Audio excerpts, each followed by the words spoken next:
যে অন্তর্বর্তী সরকার স্পষ্টভাবে ঘোষণা দিয়েছে যে ফেব্রুয়ারির প্রথমার্ধেই ভোট হবে, তারপরে অনিশ্চয়তা কাটছে না। তাহলে এই অনিশ্চয়তা তৈরি করছে কারা?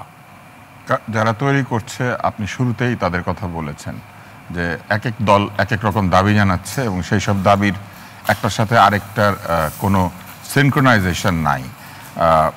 প্রথমেই বলি পিআর পদ্ধতি।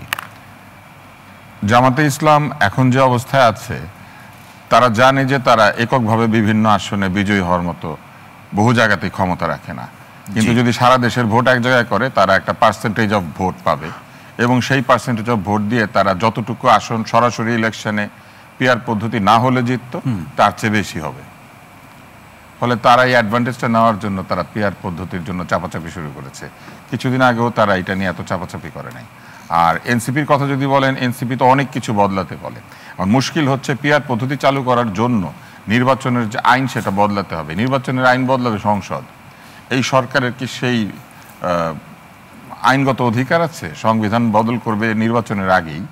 নির্বাচন হোক, এটা সবাই চায় এই জন্য যে যা কিছু পরিবর্তন হবে সংবিধানের, সেই পরিবর্তন নির্বাচিত জনপ্রতিনিধিরা করবেন এবং নির্বাচিত জনপ্রতিনিধি ছাড়া বাংলাদেশের সংবিধানে অন্য কেউ হাত দেবেন কেন? পৃথিবীর কোথাও কেউ এইভাবে সংবিধান কাটাছেঁড়া করতে পারে না, বিশেষ করে এমন একদল মানুষ যেই মানুষেরা আসলে নির্বাচিত জনপ্রতিনিধি না।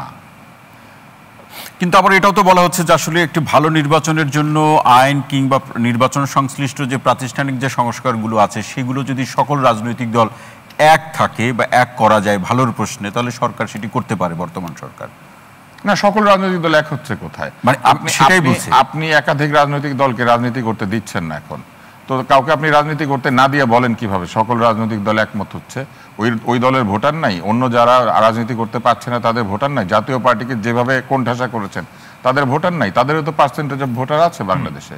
তাহলে সবাইকে এক করলো কোথায়? কিছু লোককে বাইরে রেখে বাকিরা মিলে সিদ্ধান্ত নিচ্ছে।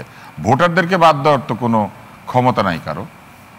আপনি দল নিষিদ্ধ করে দিতে পারেন, দল নাই, কিন্তু ভোটারদের মতামত তারা কিভাবে দিচ্ছেন? সেই ভোটাররা যাদের দল হাওয়া হয়ে গিয়েছে, তো এইটা তো বলতে হবে। দল হাওয়া হয়েছে, দলের নেতারা হাওয়া হয়ে গিয়েছে, তারা অপরাধ করেছে, তাদের শাস্তি হবে, বিচার হবে, সব কিছু ঠিক আছে, কিন্তু দলের ভোটাররা কি হাওয়া হয়ে গিয়েছে?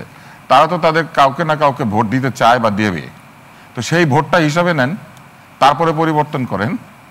তো সেই ভোটটা তো তারা কাউকে দিবে, তো সেই ভোটটা তাদেরকে দিতে দেন। নাকি ভোটাররাও নিষিদ্ধ হয়ে গেছে? এই বাংলাদেশের যেই সংবিধানই আসুক, কোনো ভোটারের ভোট দেওয়ার অধিকার কেড়ে নিতে পারবেন আপনি? এটা তো সম্ভব না। এখন কার কার উপকার হয় আমি বলি। এনসিপি জানে যে তারা আসলে যে অবস্থায় ছিল গত ডিসেম্বর মাসে, সেই অবস্থায় এই অগাস্ট মাসে নাই, এবং তাদের নিজেদের বহু ভুল ত্রুটি নিজেরাই আবিষ্কার করেছে। তাদের বহু মানুষের নানান ধরনের অপরাধমূলক কর্মকাণ্ড ধরা পড়েছে, তাদের নিয়ে প্রচুর বিতর্ক তৈরি হয়েছে, এবং তারা যে সরকারের কোলে পালিত, এইটা বহু ঘটনার মধ্যে দিয়ে প্রমাণিত হয়েছে। আজকেই বুয়েটের ছাত্ররা প্রহৃত হয়েছে। আপনি ওই মিছিলটাকে শুধু এনসিপির ব্যানার লাগিয়ে দিলে মারতো না। এইটা তো আমরা দেখেছি আগে। মানে আজকে পুলিশ তাদেরকে পিটিয়েছে কেন? তার এনসিপির ব্যানার নিয়ে যায় নাই, বৈষম্য বিরোধী ছাত্র আন্দোলন লিখে হাজির হয় নাই। আপনি ওই ব্যানার নিয়ে দাঁড়ান, কালকে কেউ মারবে না আপনাকে। এইটাই হচ্ছে এই সরকারের পক্ষপাতমূলক আচরণ। এই সরকার তো পক্ষপাতমূলক আচরণ করছেন, এবং সেই পক্ষপাতমূলক আচরণ তারা লুকিয়ে রাখার চেষ্টাও করছেন না। তারা বেশ নির্দ্বিধায় উন্মুক্তভাবে এই পক্ষপাতমূলক কথাবার্তা বলছেন। এই সরকারের প্রেস সচিব বলেছেন উনি দল গঠনের আগেই সেই দল করার জন্য যিনি বের হয়ে যাচ্ছেন উপদেষ্টা মণ্ডলী থেকে, উনিই হচ্ছেন বাংলাদেশের ভবিষ্যৎ প্রধানমন্ত্রী। এ তো ভোটারকে রীতিমতো অবজ্ঞা করা। ভোটাররা তাকে প্রধানমন্ত্রী ভাবে কি না, এই চিন্তা তারা করেছেন? উনি ওনার ব্যক্তিগত মতামত দিয়ে দিয়েছেন একটা সরকারি পদে বসে। এটা কি কেউ দিতে পারে? আমরা দেখি নাই এনসিপির লোকজন বিনা বাধায় প্রবেশ করে, গিয়ে প্রধান উপদেষ্টার সঙ্গে দেখা করে ফেলে, অথচ বিএনপির মতো বড় দলকে অপেক্ষা করতে হয় বাইরে 3 দিন 4 দিন, তার সঙ্গে অ্যাপয়েন্টমেন্ট চাইতে হয়। তো এটা আমরা দেখি নাই।